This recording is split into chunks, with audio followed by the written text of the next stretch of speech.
Number 77 آپ ان 3 صفحات کو کھول کے دیکھیں کہ ناصر الدین البانی مرحوم اسی کتاب روضۃ النیہ کے بارے میں کیا رائے رکھتے تھے۔ صفحہ نمبر 77 پہ یہ بات موجود ہے، کہتا ہے پھر انہوں نے علامہ نواب صدیق حسن خان کی کتاب الروضۃ الندیہ سے فقہ الحدیث کا درس لینا شروع کیا۔ تو اتنے بڑے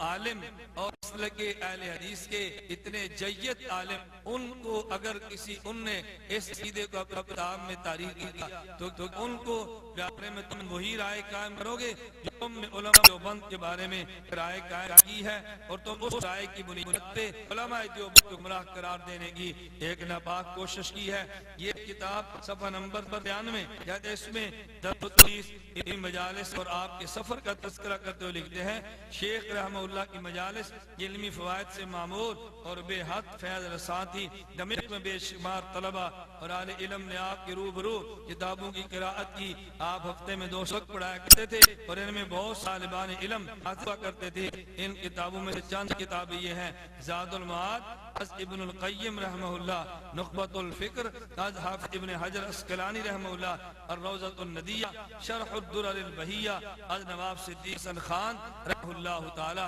اب یہ کتاب نواب صدیق حسن مرحوم کی ہے، جس کی حاویت علامہ ناصر الدین البانی کیا اس قدر ہے، تو آپ اندازہ فرمائیں وہ کس قدر مسلک اہل حدیث کے جید اور نامور عالم دین ہوں گے۔ اسی کتاب کے صفحہ نمبر 100 پر یہ درج ہے الروضۃ الندیہ کا تذکرہ کرتے ہوئے شیخ البانی مولا کی طلبہ دین طلبہ کو نصیحت۔ ایک موقع پر شیخ البانی رحمہ اللہ نے اپنے شاگردوں کو نصیحت کرتے ہوئے فرمایا میں اصول علم کا آغاز کرنے والے کو نصیحت کرتا ہوں کہ وہ شیخ سید سابق کی کتابیں الفقہ المیسر اور فقہ سنہ کا ضرور مطالعہ کرے۔ مزید برآں امام صنعانی کی سبل السلام اکثر اس کے مطالعے میں رہنی چاہیے۔ اگر وہ کتاب تمام منا بھی دیکھ لے تو اس کے لیے بہتر ہوگا۔ میں اسے روضۃ الندیہ از شیخ ابو طیب صدیق حسن خان کے مطالعے کا بھی مشورہ دیتا ہوں۔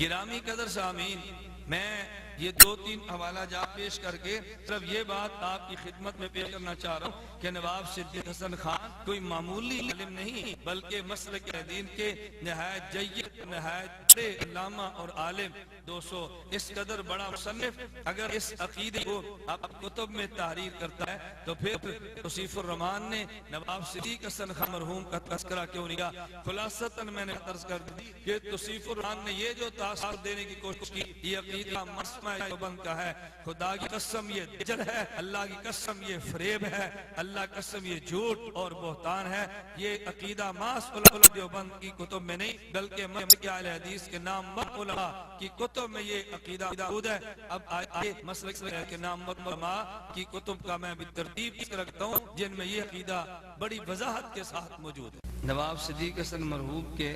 حالات زندگی پر مشتمل کتاب ان کے صاحبزادے جناب سید علی حسن خان صاحب نے معاصر صدیقی کے نام سے تحریر فرمائی ہے۔ اس کتاب کی جلد نمبر 4 صفحہ نمبر 38-40 پر نواب صدیق حسن صاحب نے جو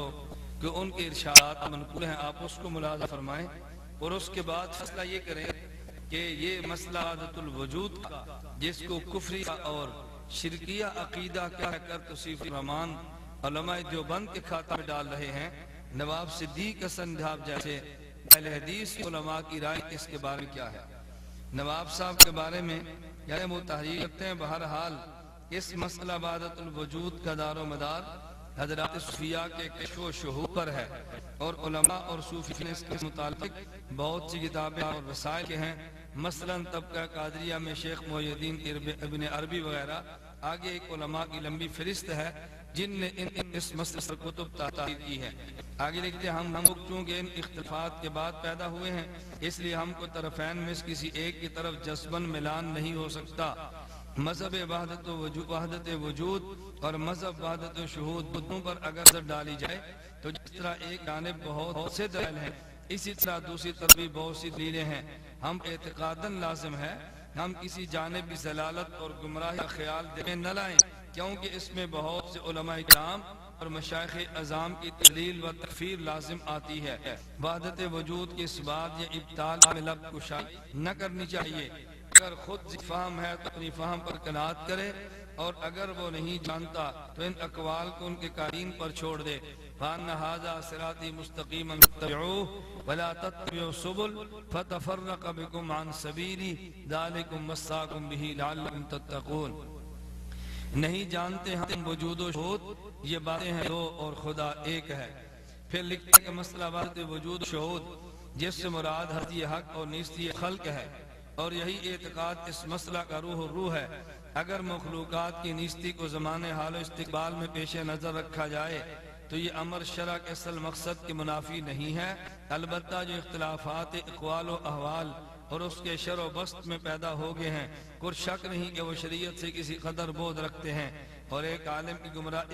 گمراہی کا سبب بن گئے ہیں۔ اگر یہ خدشہ مانے نہ ہوتا تو میں اس مسئلہ وحدت وجود کو متکلمین کے افواد چھوڑ کر محدثین کے اقوال، اشارات اور اہل عقلی بنگلی سے ثابت کرتا، جب ظاہری میں سے بھی کسی کو اس سے انکار نہ ہوتا اور وہ کے خلاف میں لب کشائی نہ کر سکتا۔ مگر کیا کیا جائے؟ مصیبت تو یہ ہے کہ جو ارباب رسوم ہیں وہ الفاظ و معنی سے بیگانہ رہتے ہیں، اور جو ارباب علم ہیں ان کو تفنن عبارات کی طرف توجہ رہتی ہے، نہ معنی کی طرف، ورنہ اگر حقیقتاً دیکھا جائے تو اس میں کوئی مابہم نزاع بات نہیں۔ تو نواب صدیق حسن مرحوم نے کس قدر مسئلہ وحدت الوجود کی صفائی بیان کرتے ہوئے قائلین وحدت الوجود کا کس قدر دفاع کیا ہے۔ اب ایک رائے نواب صدیق حسن مرحوم کی ہے اور ایک اس کے مقابلے میں رائے توصیف الرحمان جیسے آپ کے جاہل، ان پڑھ اور خائن آدمی کی ہے۔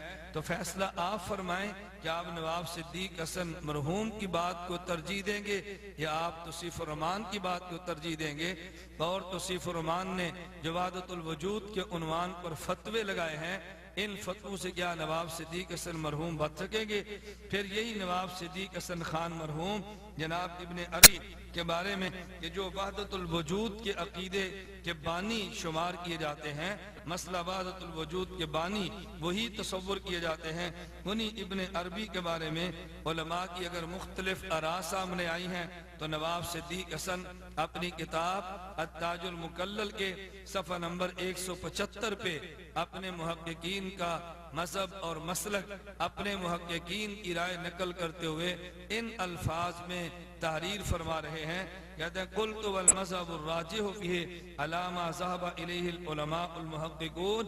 الجامعون بین العلم والعمل والشرع والسلوک السکوت فی شانہ وصرف کلامہ المخالف لظاہر الشرع الی محامل حسنہ وکف اللسان عن تکفیرہ وتکفیر غیرہ من المشائخ الذین ثبت تقواہم فی الدین وظہر علمہم فی الدنیا بین المسلمین وکانوا فی ذروۃ علیا من العمل الصالح ومن ثم رأیت شیخنا